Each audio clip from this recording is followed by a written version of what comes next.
Arsenal's season is on the line after a week of defining games, a hammer blow against Aston Villa. Mikel Arteta's men have a chance to make things right. So today let's find out the big team news ahead of Bayern Munich, discuss Arsenal's new dilemma in defence, reveal the latest news regarding Isak, and reveal Arsenal's new home kit for next season.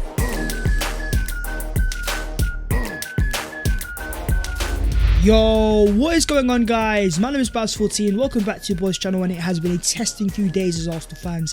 Things have really happened. So as we break it down in this video, don't forget to smash a like if you enjoy it and subscribe to the channel if you are new.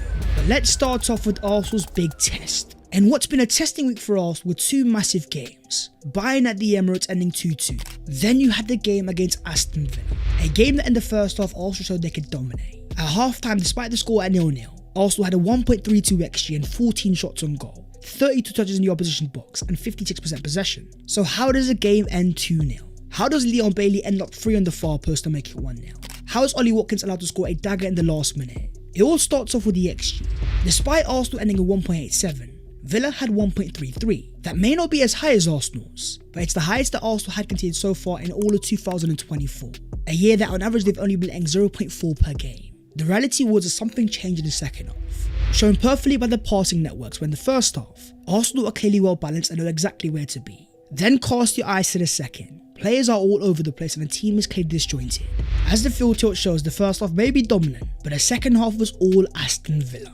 Unai Emery had designed a plan that was working, playing a 4-4-2 mid-block, limiting Arsenal's space in the middle of the field. This is something that Arsenal struggled with all season. Think about the hardest games, the games against Porto at the Emirates, Villa Park early in the season. The main reason I feel we struggle is because of profiles. With the lack of natural outlets running in behind, the pace of Gabriel Martinelli sat on the bench, against the mid-block where the space is all in behind, Arsenal are unable to fully maximise. Even though Arteta tried it with Kai Havertz, in the first half that you could see time and time again it working, Havertz is not as devastating as Martinelli. You then can't forget about the Champions League effect, because after an intense game against Bayern Munich in the midweek, a game where Arsenal had control and lost it, then found a way back into it, those games are mentally draining. You have to be sharp for all 90. You cannot make a single mistake. It all led to a physical drop-off in the second half.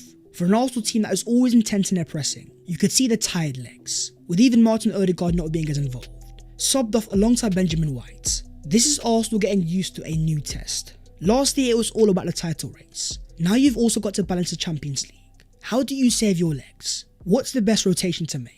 It was always going to be a game of taking chances. You take this Trossard chance in the first half. If he takes that and Arsenal go 1-0 up, the second half has far less pressure. But as Ollie Watkins chipped home a last minute dagger, the scene around the Emirates Stadium was empty, with the majority thinking the title may be over. Because after Man City beat Luton Town 5-1, the shock before the Arsenal game was a Liverpool defeat, losing at home 1-0 to Crystal Palace. With Arsenal failing to capitalise, here's how the table now stands. City have gone back top with 73 points. Arsenal in second with 71, likewise Liverpool, with Arsenal having the better goal difference. According to the XG, Arsenal now have a 17% chance of winning the title, miles behind the now favourites Man City with 70. Pep Guardiola's side has come back with an RKO out of nowhere.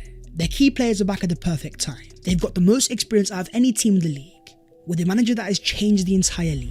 Summed up by this tweet that in the last 5 seasons, the Premier League winner has had to have 93 points on average, which is 2.44 points per game. That is almost half a point more than the average Alex Ferguson had his entire career.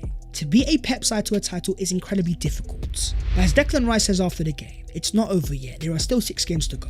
And here's what they look like. City next have Brighton away, Arsenal Wolves away and Liverpool Fulham away, with Pep's side clearly having the better fixtures, but with a massive game against Chelsea in the weekend in the FA Cup.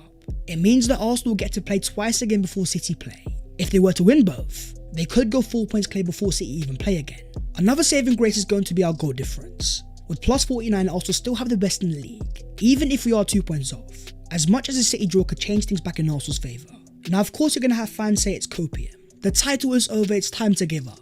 But for a team that's just lost its first game in 2024, that's taken a total of 31 points out of 36, we now have a chance to prove ourselves. Where in the last few years where Arsenal lose a game, they often go and lose 2 more, forming a narrative that they can't handle the pressure. The next 2 away games against Bayern and Wolves is the perfect time to show progress. Show how far your characters come, how much more mentally stronger you are, not allowing one defeat to define your season. As Mikel Arteta sums up perfectly, if only one result is going to derail the title push, then we are not strong enough. If you want to win championships when you have this moment, you have to stand up. Moving on to Arsenal's left back dilemma.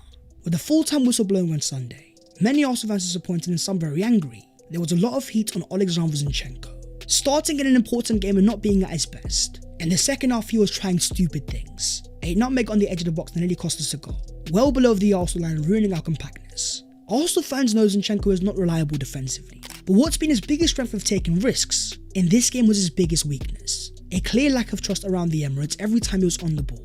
Fans nervous he was going to do something stupid.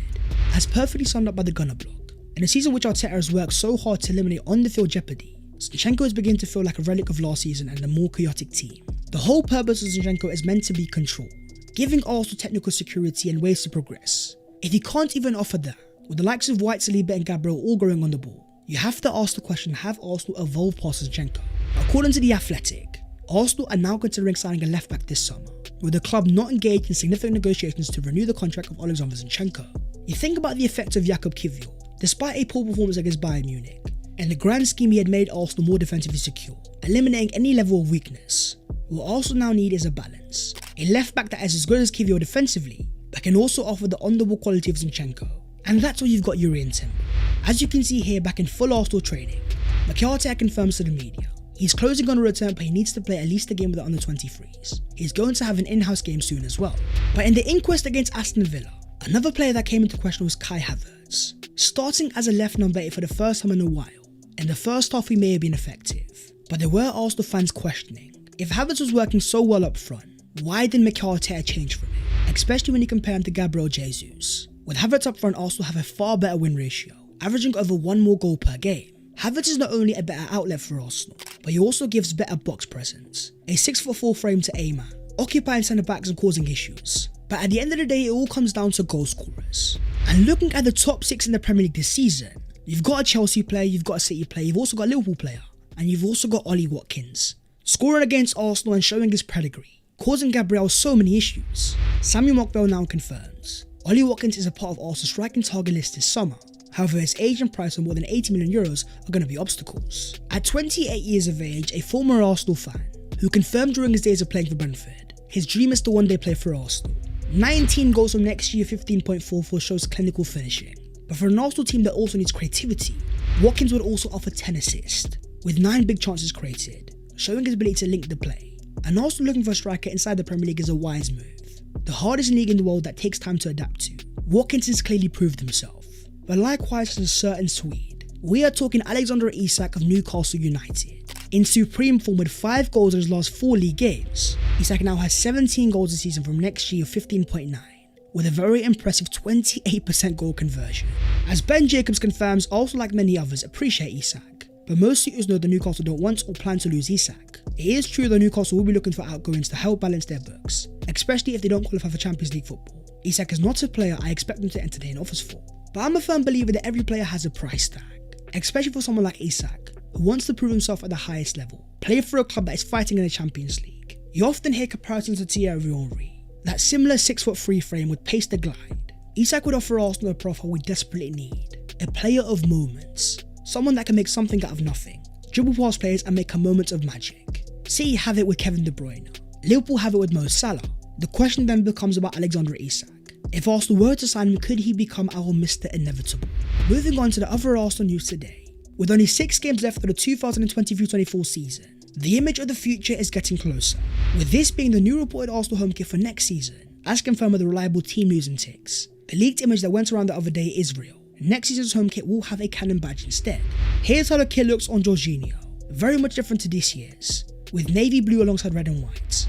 Here is another example of how the kit could look like. But are you a fan of it and will you be buying it? Then you have to praise Granit Xhaka, an Arsenal player that was a cold hero last season, has gone over to Germany and done something sensational, helping Bayer Leverkusen win their first ever league title, scoring a thunderbolt on their title winning game. As Granit says, fight for your dreams and turn them into reality. It's a real shame because when you think about it, a Xhaka and Rice partnership could have been here. 2 players reliable in terms of fitness, but also able to interchange. When asked after his title win about Arsenal in the Premier League, Granit says hopefully they can do it this year. But for now, Arsenal have their focus on something more gargantuan. Bayern Munich at the Allianz in the second leg of a quarter-final. Here's a video of the Arsenal players arriving into the Allianz, getting a view of a stadium where we have history. From a win back in 2012, to our last visit which I prefer not to speak about. In terms of Arsenal's team news, reports have confirmed that Martin Odegaard was in training, arriving with the Arsenal first team squad. Then you've got the debate of Trossard versus Martinelli, with Mikel Arteta confirming that Martinelli is fit, but he decided not to start him against Aston Villa. But my real focus is going to be on the left back, with Zinchenko most likely to be on the bench, Kiwior taken off in the first leg. All eyes turned to Takehiro Tomiyasu. Fully fit and available, as Mikel Arteta said time and time again. This guy is our best 1v1 defender, which is very important against Bayern Munich, as they are all about the individual brilliance out wide. Thomas Tuchel's confirmed some massive news. Neuer and Sané can play tomorrow, but Gnabry and Koeman are going to be out. Leroy will probably have the greatest teeth and play for as long as possible. We saw the first leg and it was definitely competitive. A strong start from Arsenal, cancelled out by Bayern Munich's experience. But watching the way we came back, knowing that we're very strong away from home, normally more composed and less naive. They've got Eric Dyer in defence, maybe no man more Neuer. Serge Gnabry's out and Kingsley Coman's out. Our season is maybe on the line. Fans are questioning if we're going to fall short. Arsenal have the perfect chance to make a statement, to revitalise a season of progress, into actually getting over the line. That is the video there and there though, so hopefully you guys have enjoyed. If you have, don't forget to smash a like and also subscribe to the channel if you are new. If you want to follow your boy on all of his social medias, then the links are down below in the description. But that was all the latest Arsenal news today, and after 2 games that have changed the course of Arsenal season, we have a chance for redemption, a chance to change everything and make things right at the Allianz Arena. I will see you there. Take care, peace, and a bit.